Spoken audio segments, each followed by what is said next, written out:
Last year, someone I know opened their banking app on a Sunday night. Nothing was wrong. No gambling, no bad investments, no reckless spending. Their savings account was higher than it had ever been. And yet, they closed the app feeling anxious because their rent had gone up again. Their groceries cost more than last month, and one unexpected bill would still ruin their week. That's when it hit me. What if the biggest financial mistake isn't taking risks, but being told your entire life that you're not allowed to take any? Because if playing it safe really worked, why do the safest people feel the most fragile?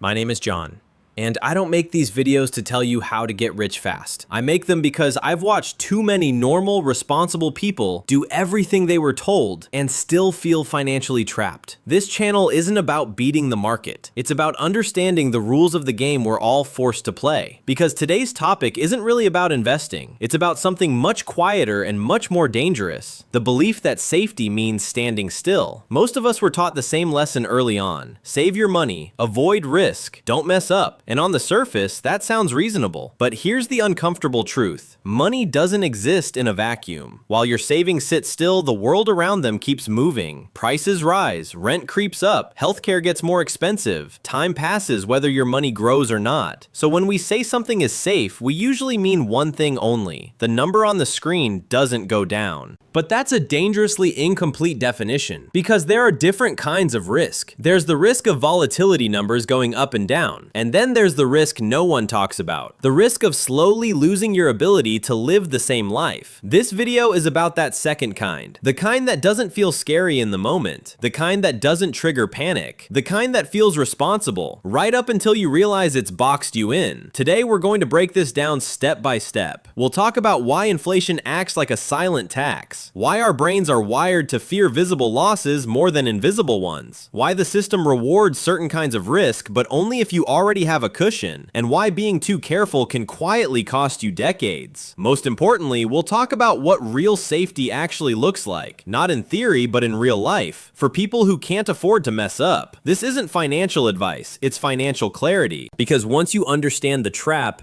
you stop blaming yourself for being stuck inside it. Let's start with the word we keep using without questioning it. Safe. Ask 10 people what safe money means, and you'll hear the same answer in different forms. Money that doesn't go down. Money that doesn't surprise you. Money that lets you sleep at night. Usually that means a savings account. And I get why, I really do. When life already feels unstable, jobs, health, rent, the future, the idea of your money not moving feels comforting. It feels like control. But here's the problem. Safety is being defined by a single moment in time. You open your banking app, you see the same number as yesterday. Nothing is on fire, so your brain says, good, we're safe. But safety isn't about whether something explodes today. It's about whether it quietly weakens you over time.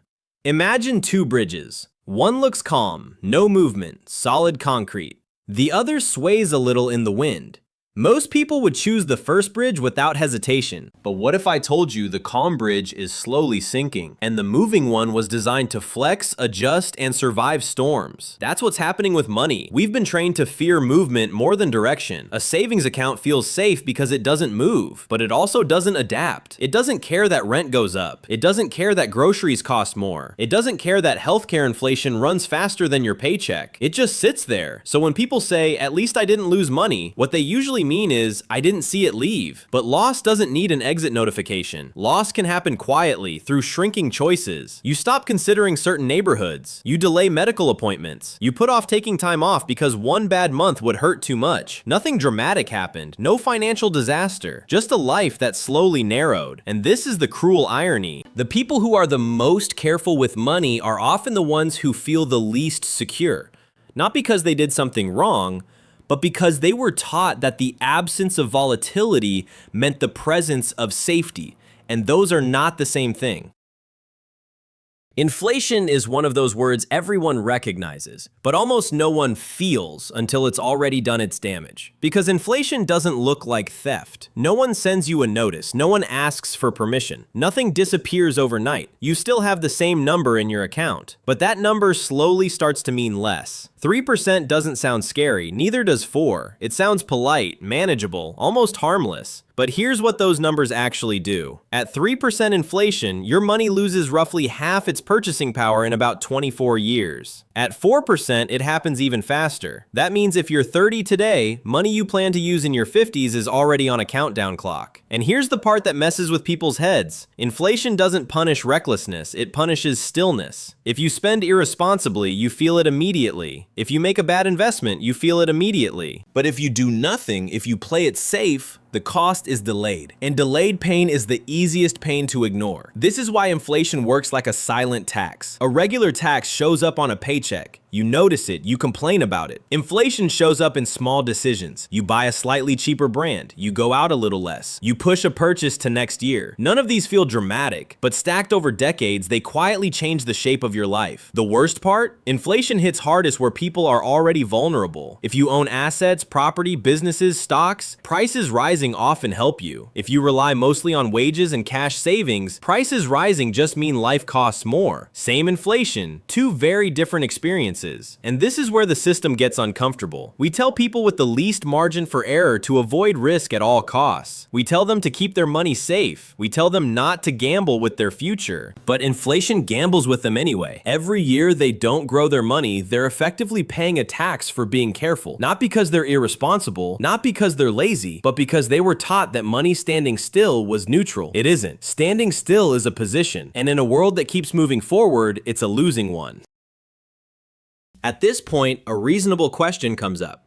If inflation slowly eats away at savings, and if standing still is clearly dangerous in the long run, why do so many smart, hardworking people still avoid anything that feels risky? The answer isn't a lack of intelligence, it's biology. Your brain is not designed to optimize for wealth. It's designed to keep you alive. Thousands of years ago, losing something you already had was often fatal. A bad hunt, a broken tool, a poor decision. So our brains evolved to treat losses as emergencies. Gains, on the other hand, were optional. That wiring never went away. Today, when you see an investment die even temporarily, your brain reacts the same way it would have reacted to danger. Heart rate up, stress hormones firing, an urge to make it stop. But when inflation slowly erodes your purchasing power, there's no alarm. Nothing looks broken. The loss is invisible. So your brain shrugs and moves on. This is why people fear market volatility more than decades of quiet decline. One feels like falling, the other feels like standing still, and standing still feels safe. There's also something else at play. Most financial messaging aimed at regular people is built on fear. Don't mess up. Don't lose what you have. Don't take chances. Because from the system's perspective, caution is predictable. Predictable workers show up on time. They don't take risks. They don't demand flexibility. They don't step out of line. Fear keeps things orderly. And once fear becomes your default setting, you start confusing comfort with safety. You choose options that minimize short-term discomfort even if they guarantee long-term stress. You accept shrinking choices today to avoid the possibility of visible loss tomorrow. That's what safe loss really is. It's choosing a slow, quiet decline over a future that includes uncertainty. And again, this isn't stupidity. This is what happens when a system trains people to believe that any mistake is unforgivable. If you're one paycheck away from trouble, you don't fear being poor in 30 years. You fear being poor next month. So you cling to certainty, even when certainty is expensive. The tragedy is that this mindset often locks people into the very insecurity they're trying to avoid. Not because they chose badly, but because they were never taught to distinguish between risk that hurts immediately and risk that hurts eventually. And only one of those is truly dangerous.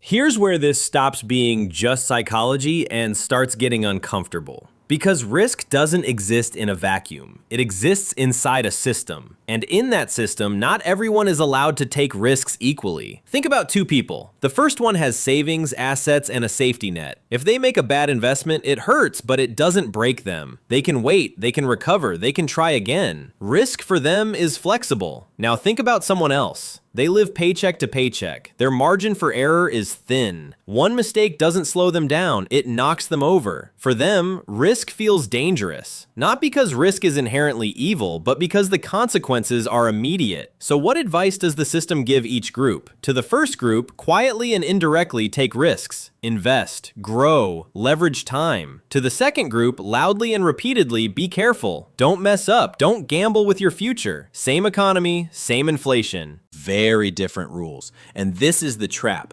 People with less are told to avoid risk entirely. But avoiding risk doesn't remove danger, it just changes its shape. Instead of volatility, they face stagnation. Instead of short-term losses, they face long-term erosion. They're not protected from harm, they're protected from movement. And movement is how you escape.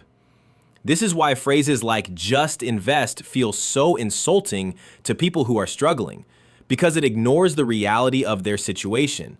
It's easy to talk about long-term growth when you can afford short-term discomfort. It's much harder when your financial life has no shock absorbers. So people do what makes sense. They choose certainty. They choose predictability.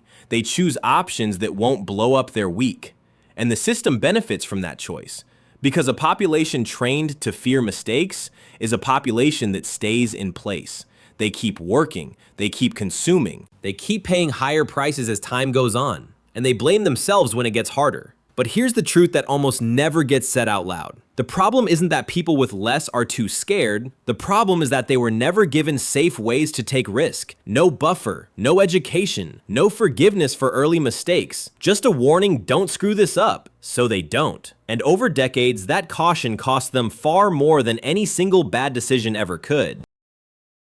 So what do you do with all of this? Because at this point, it would be easy to feel discouraged. Or worse, to feel like the message is, you should have done better. That's not the point. The point is not to become fearless. It's to stop being defenseless. Real financial safety doesn't come from avoiding all risk. It comes from structuring risk so it can't ruin your life. That starts with a shift in how we think about money. Instead of labeling money as safe or risky, it helps to give money roles. One role is survival. This is the money that keeps the lights on: rent, food, transportation, basic stability. This money's job is not to grow. Its job is to buy you time. That's why even a small emergency fund matters so much. A few $100s doesn't make you rich, but it can stop a minor problem from becoming a financial disaster. It prevents overdraft fees. It prevents high-interest debt. It gives you breathing room.